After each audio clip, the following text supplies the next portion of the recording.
Major funding for KPBS Evening Edition has been made possible in part by Anderson Plumbing, Heating and Air, proud to support the mission of KPBS and privileged to serve San Diego clients. Anderson Plumbing, Heating and Air, helping homeowners maintain drain, heating, and cooling systems since 1978. And by the Conrad Prebys Foundation, Darlene Marco Shiley, and by the following.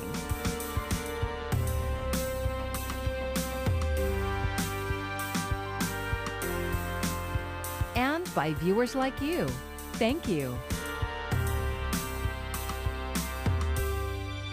Good evening. It's Wednesday, November 3rd. Thank you for joining us. I'm Maya Trabulsi. Threats and racial slurs over COVID regulations, yet more heated exchanges during a Board of Supervisors meeting. We'll have more on that in just a moment, but first, a major milestone in the pandemic as children ages 5 to 11 line up for their vaccinations. The rollout happening here. More now from KPBS health reporter Matt Hoffman. You ready? COVID-19 vaccinations are officially underway in San Diego for kids ages 5 to 11. You did it. Good job. I just felt a little pain. Troy Ruzinski was one of the first kids at Rady Children's Hospital to get his shot. Good job. I flinched and it was all over. I really wanted it to get vaccinated so I wouldn't get COVID. His mom, Juliana, says she decided to get her kids vaccinated to protect them and other immunocompromised family members. We've been waiting for it for a while. It's just one more layer of protection for them and for our family. Vaccinations for younger kids do require parental permission, and while the doses are smaller than ones for adults, children still have to come back for their second shot. We'll see you in 3 weeks. I would encourage parents that it is very safe. Dr. Bob Gillespie with Sharp Healthcare helped create the county's COVID-19 Equity Task Force. He understands that some may have concerns about getting their kids vaccinated, but he says data shows the Pfizer vaccine works and is safe. There was no increase in side effects beyond what typically occurred in the general population, the fatigue, headache, local irritation. And there was no signal of a bad outcome. While kids are at a lower risk of being hospitalized or dying from the virus, Gillespie says vaccines can prevent other COVID-related illnesses that can stick around for months after infection. Those people that have high risks, that is obese kids, or those kids that have other immunocompromised states or medical conditions, it's a no-brainer. Vaccinating younger kids could help with a return to normal inside of classrooms too. And Gillespie says it can improve mental health. I have severe anxiety, so I really wanted to get it so I wouldn't have to go through that. Caitlin Ryan says being the youngest in her family meant she had to wait a little bit longer to get vaccinated, but she's looking forward to going out some more. And I was really excited too because, well, I get to go to Disneyland too, so You did it. Officials say they have enough supply to vaccinate the estimated 28 million kids nationwide ages 5 to 11. Currently, just the Pfizer vaccine has emergency authorization. Oh, this is wonderful. Thank you so much. Matt Hoffman, KPBS News. Angry, rude, and racial remarks filled the air at the Board of Supervisors meeting last night. It wasn't the first time, though, and as KPBS race and equity reporter Christina Kim shows us, the supervisors were quick to shut it down.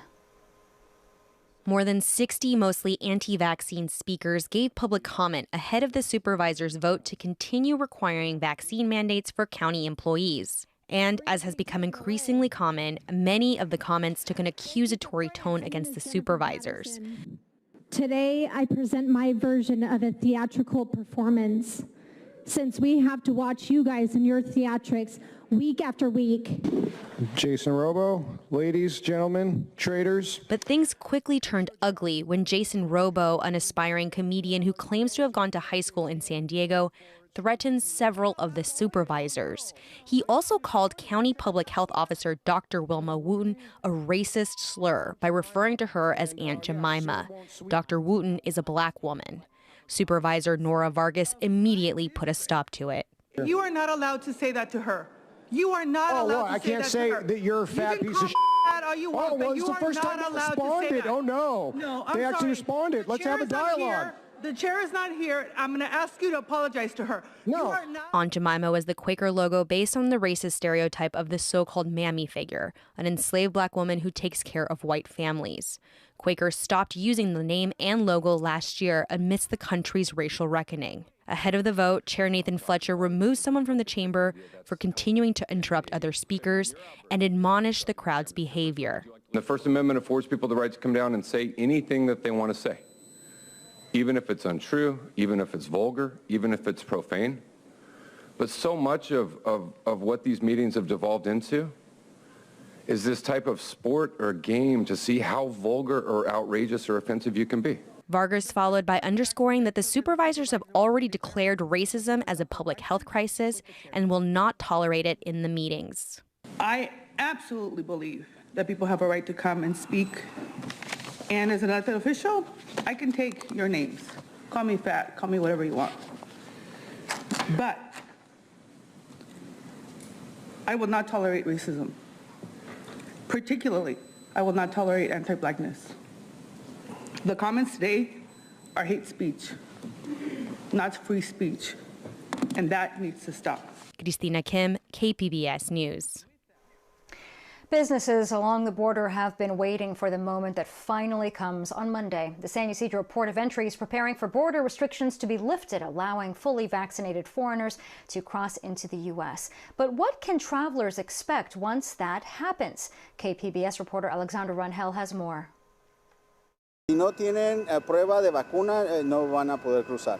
If you don't have proof of vaccination, you won't be able to cross, says a CBP agent, but the rules only apply to non-citizens crossing into the U.S. CBP agents detailed their plan for fully reopening the border on November 8. They say everyone will be required to carry proof of vaccination, but not everyone will be asked to show it. Officers will ask for vaccination proof on a case-by-case basis. Minors will not be required to be vaccinated, but they must cross with the parent or adult that is. Moises Castillo is the CBP officer in charge of the San Ysidro Port of Entry. He says only vaccines approved by the FDA will be accepted. Those without proper documentation risk being turned back. We understand that some are digital, and we will accept the digital proof.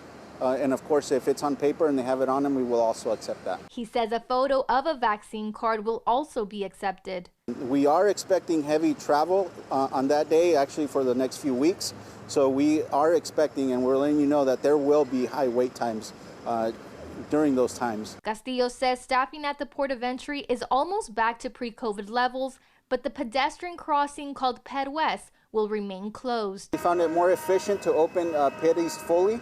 So we will be opening Ped East fully, and Ped West will not be open at this time. Pre-COVID, there were 2 officers at each lane helping ease the traffic flow.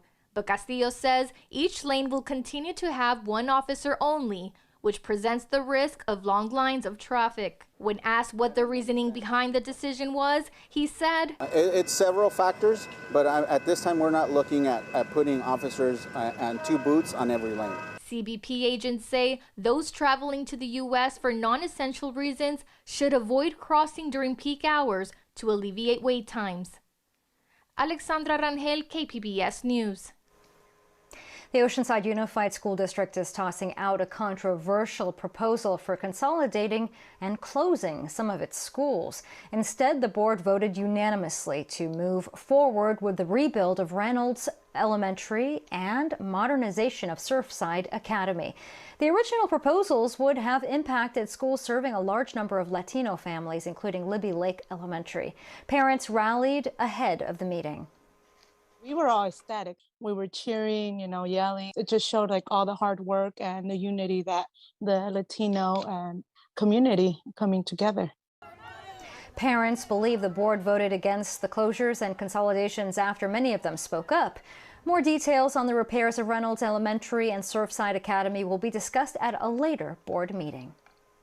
Substitute teachers are in high demand in order for school districts to maintain state-required coverage in classrooms. KPBS education reporter MG Perez tells us there is now a real financial benefit for those who qualify to be teachers for a day or longer. So do it at home and turn it in. Samantha Moan, Miss Sam to her students, is a new substitute teacher this week here at Montgomery Middle School in Linda Vista. This is 7th grade social studies class.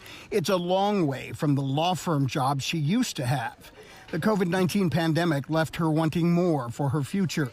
A bachelor's degree and the state's 30-day emergency teaching permit brought her here, on the road to a full teaching credential someday. This job helps me see the real issues that kids are facing today, see what I can do to help, and honestly see the holes in the education system that we have today, and then hopefully when I can get my degree, figure out ways where I can be the bridge to fix those gaps. Ms. Sam and other qualified college graduates are at high demand as substitute teachers in San Diego Unified and most other districts in the county.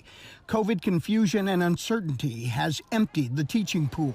A sub-job used to pay about $125 a day, but now look at the substitute teacher daily pay rate in some local districts.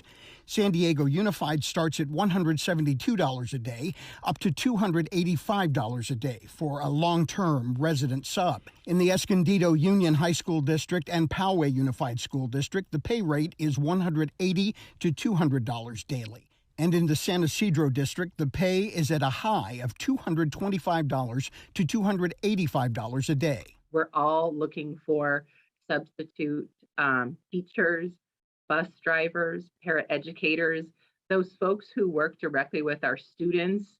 If you have a passion for kids, any district in the county would love to have you. In August, Governor Newsom tried to support the situation with an executive order. The order allowed retiring teachers to return to work immediately, doing away with a 6-month waiting period. Samantha Moan will finish her assignment at Montgomery Friday, then look forward to her next lesson. It's a very hard career, but it is super rewarding. And those are the little bits that I need to focus on, because those are what keeps me going.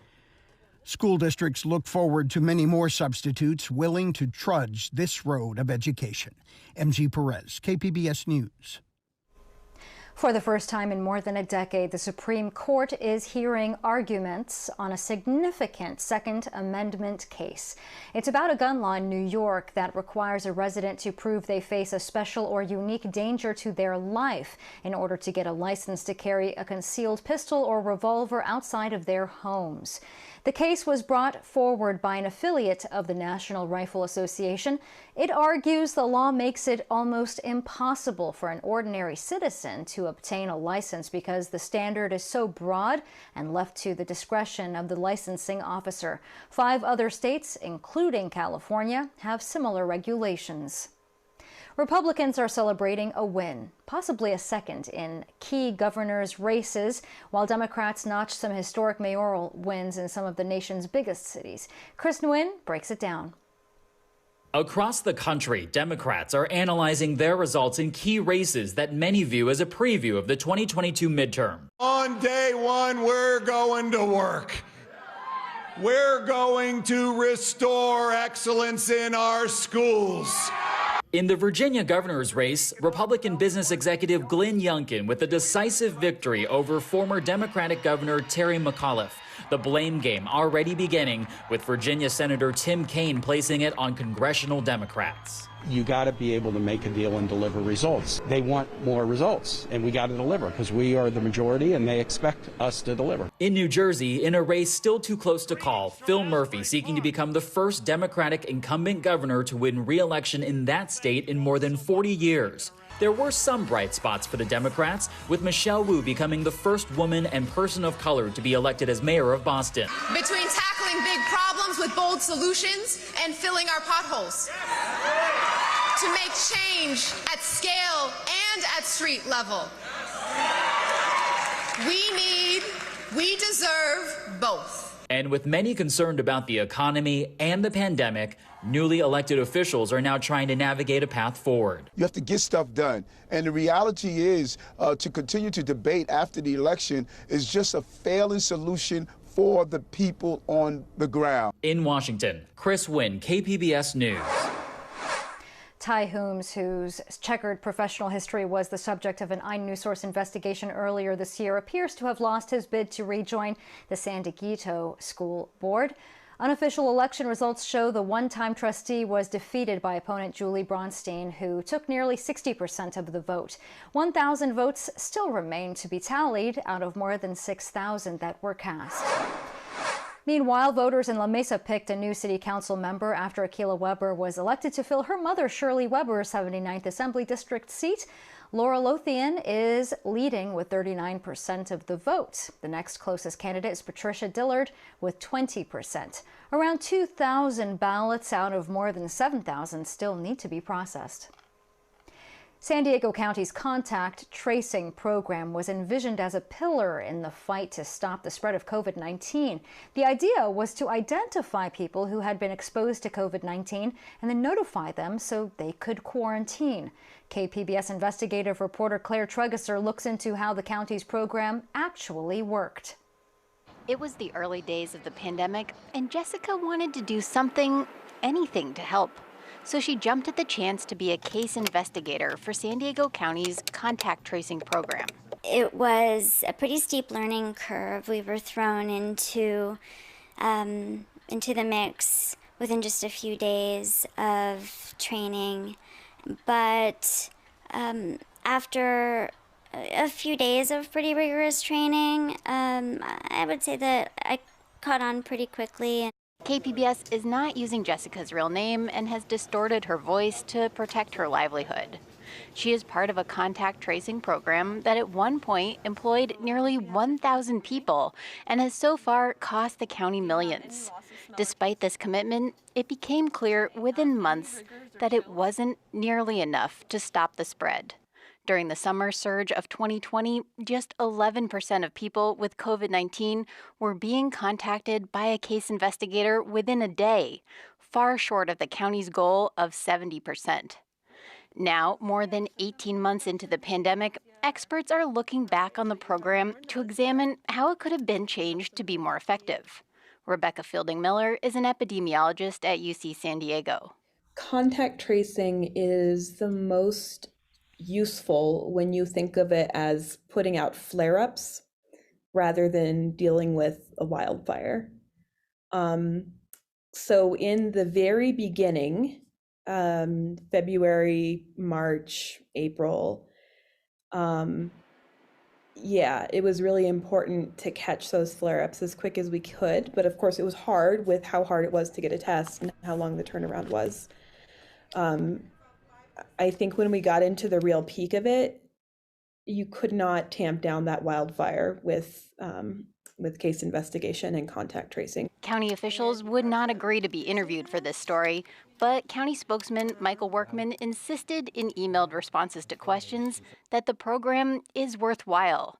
Still, he acknowledged that even now, the county is only able to reach and interview about 50% of people exposed.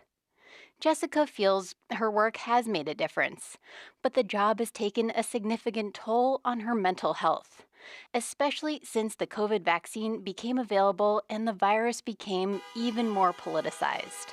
People will scream at her and tell her she can't control them, and that COVID is a myth. It can feel like a Sisyphean task at times when there are folks who just don't want that information or potentially are going out into the community after perhaps they've tested positive or have been exposed, knowing that they are potentially probably exposing other people to this virus, and knowing that there are some people who don't stop to think about how that can be affecting other people in their own community. It's a heartbreaker. Then another setback. As vaccination rates increased and case counts decreased in the spring and early summer, the county cut back its contact tracing staff by nearly half. Then, as the Delta variant surged, the county tried to hire back the contract tracers who'd been laid off. Cases will likely surge again over the holiday season. But in 2022 and beyond, as COVID becomes endemic, not a pandemic, contact tracing will prove especially useful. So says Fielding Miller, the epidemiologist. Think of the wildfire analogy. We will be more in a place where we're keeping our eye out for hotspots. The quicker you can stop a hotspot from spreading, the better off everybody is going to be. Meanwhile, for Jessica, the heartbreak continues. I just had someone call me yesterday asking me if the county could help in any way because she was going to miss 10 days of work and her employer was not providing any kind of sick pay for her. Despite the stress, she will keep working as long as she's needed. Claire Tregesser, KPBS News. San Diegans are late on $2.4 billion in rent since the start of the pandemic. That's according to a study from the Southern California Rental Housing Association. It says the typical landlord is out 5 months' rent at $5,000 per unit. But an attorney with the Legal Aid Society of San Diego believes the study's estimate is too high. I find it hard to believe that many tenants would not apply for rental assistance and risk their housing, and not just risk their housing, but be saddled with tens of thousands of dollars of debt that they'll carry around for years. Through March, California residents cannot be evicted for non-payment of rent as long as they have applied or have a pending application for rental assistance. It has taken almost 10 years to plan, and now work has finally begun at the airport. The $3.4 billion project on the San Diego International Airport will replace the Terminal 1 building built in the 60s and create a new access road to the airport. The San Diego Union Tribune reports the Federal Aviation Administration approved a federal environmental impact study. The new terminal is set to have 30 gates as well as improved food and retail businesses. And it's lights, camera, and action in San Diego as the Board of Supervisors has unanimously approved the creation of a regional film office that will service San Diego. The new film commission will support the San Diego film and arts community here, as well as boost the area's economy. The San Diego Film Commission went dark in 2013, but generated roughly $64 million in the county each year. We're going to continue to see seasonable temperatures near the coast, but a little bit of a temperature drop possible further inland in the mountains and in the deserts too, likely as we head towards the later part of the weekend and into next week. We're going to be watching the storm system in the northwest, and that's going to try to allow for some colder air to push further south, but at least we have plenty of sunshine. There is no rain here in the forecast as we move forward. Temperatures later tonight, 50s for you out towards Oceanside, 40s in Escondido and Ramona. El Cajon getting down to 53, Borrego Springs 61 for your overnight low. It's a mainly dry day here for us across the southwest on Thursday, dry and pleasant one. Here's that dip in the jet stream with one storm system trying to push further south, but there's going to be several of them lined up over the next couple of days. Temperatures for you Thursday getting up into the upper 70s for you in Escondido, 91 out towards Borrego Springs, 60s in Mount Laguna, 71 towards Chula Vista. Friday, again, you'll notice a little bit of a dip in that jet stream across northern California, but elsewhere it is likely still going to remain pretty warm here for your Friday. Near the coast, temperatures generally sitting in the low 70s for you Thursday, Friday. A little bit of a dip into the upper 60s on Saturday, but barely noticeable here. Generally pretty seasonable for this time of year. Further inland, temps go from the low 80s to the upper 70s and then down into the low 70s on Sunday and Monday. That's where you'll notice that, again, more noticeable drop in temperatures here because of those falling heights. In the mountains, temperatures low 60s, upper 50s, not much in the way of change here. A little bit of a temperature drop possible here over the next several days. And in the deserts, temperatures go from the 90s Thursday and Friday into the upper 80s on Saturday. And by the start of the new work week, we'll be only in the low 80s. For KPBS News, I'm meteorologist Jessica Pash. I'm Judy Woodruff. Tonight on the NewsHour, the surprising results and top takeaways for both parties after last night's elections. Coming up at 7 after Evening Edition on KPBS. The Breeders' Cup returns to San Diego this weekend. Today, race officials gave a briefing on how they plan to protect the horses. KPBS reporter Melissa May has the story. Last summer, several horses died at Del Mar. As this weekend's Breeders' Cup approaches, race officials were focused on the safety of the animals. A tremendous amount of hard work and planning goes into presenting the Breeders' Cup World Championships. At the top of that list is equine safety and welfare. Del Mar Thoroughbred Club President Josh Rubenstein opened the Breeders' Cup safety and security briefing. The industry's equine injury database lists Del Mar as the safest major racetrack for the last 3 years. The California Horse Racing Board says racing in the state has become safer in the past few years. Well, California has reduced the incidence of fatal injuries by 50% over the last 2 years. On Tuesday morning, the horses went through a mandatory security check. That gave the equine surveillance teams and veterinarians time to observe the horses. They are then monitored by a security team who logs visits to the horses' stalls. There are approximately 20 equine investigators with professional law enforcement or racing investigative backgrounds who will be managing the security team. For the first time, Breeders' Cup had a pre-competition testing period, and Dr. William Farmer, Churchill Downs Equine Medical Director, managed this new test. We had multiple teams of veterinarians that went out, and samples were collected on all 166 entered horses yesterday. The samples were overnighted to UC Davis, and results will be delivered before scratch time on Friday. On-track trot-up exams are also performed. As we did last year, 2 exams are required. Where we are keeping track of these horses. This is an opportunity for us to examine these horses with weight up to help replicate what we anticipate to see on race day as these horses are warming up in the post-parade. The first of the Breeders' Cup races will be on Friday. Melissa May, KPBS News. You can find tonight's stories on our website, kpbs.org. Thanks so much for joining us. I'm Maya Trabulsi. Good night. Major funding for KPBS Evening Edition has been made possible in part by Anderson Plumbing, Heating and Air, proud to support the mission of KPBS and privileged to serve San Diego clients. Anderson Plumbing, Heating and Air, helping homeowners maintain drain, heating, and cooling systems since 1978. And by the Conrad Prebys Foundation, Darlene Marcos Shiley, and by the following: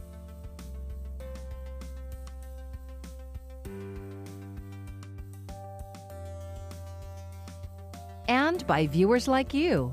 Thank you.